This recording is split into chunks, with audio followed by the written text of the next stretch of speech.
विधि ससुराल में बड़ी बहू थी। हालांकि विधि नौकरी करती थी, पर उसकी पूरी कोशिश रहती थी कि जब भी समय मिले तो वो ससुराल पक्ष के लोगों के साथ समय बिताए। परिवार के किसी भी सदस्य के जन्मदिवस पर भी वो उसको बधाई देना और पसंद के अनुसार उपहार देना नहीं भूलती थी।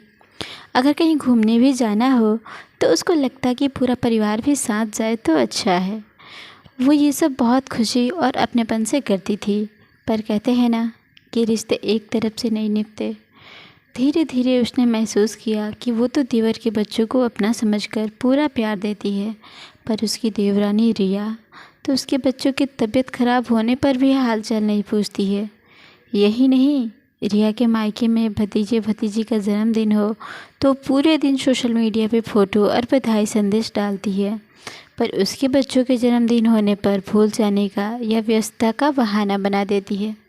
जब भी ऐसा कुछ होता तब विधि के बड़े होते बच्चे उसको सचेत करते और कहते कि मम्मा, आप सबके लिए बहुत करती हो, पर उतना ही करो कि लोग आपका फ़ायदा ना उठाने लगे। ये सब बातें विधि हंसकर टाल दिया करती थी। एक दिन विधि अपने ससुराल में थी। उसकी देवरानी रिया अपने कमरे में थी। किसी काम से विधि रिया के पास जा रही थी।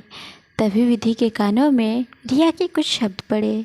रिया किसी से फ़ोन पर बात करते हुए विधि का मजाक बनाते हुए कह रही थी कि उसकी जेठानी तो बिल्कुल बेवकूफ़ है, जो सब पर इतना खर्च करती है। उसके बच्चों का जन्मदिन हो या उनके साथ घूमने जाना हो तो सारा खर्चा भी जेठ जी ही उठाते हैं। उसके तो मज़े ही मज़े हैं, और जो मुफ्त में उसका और बच्चों का घूमना फिरना हो जाता है। फिर उसने ये भी बोला कि हो सकता है कि उसकी जेठानी विधि सारे काम सास ससुर की नज़रों में अच्छा बनने रहने के लिए करती हो, पर उसको इतना भी समझ नहीं है कि सास ससुर की संपत्ति के असली हकदार तो उसके पति और बच्चे ही होंगे, क्योंकि साथ तो वो ही रहते हैं ना। ये सब सुनते ही विधि को तो पैर जैसे अपनी जगह जम गए। उसने कभी ऐसा कुछ सोचा भी नहीं था। देवरानी रिया की इस तरह की बातों से विधि का जी खट्टा हो गया था। रिया ने ज़रूरत से ज़्यादा चतुराई दिखाते हुए सुंदर पारिवारिक रिश्तों में भी खटास पैदा कर दिया था।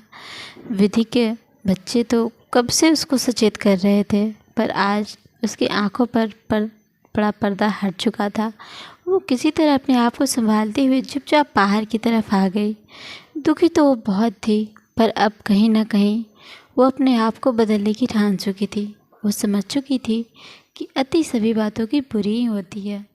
फ्रेंड्स, आपको ये कहानी कैसी लगी हमें कमेंट करके ज़रूर बताएं। नमस्कार, प्रणाम, अपना ख्याल रखें, अपनों का ख्याल रखें। Bye bye.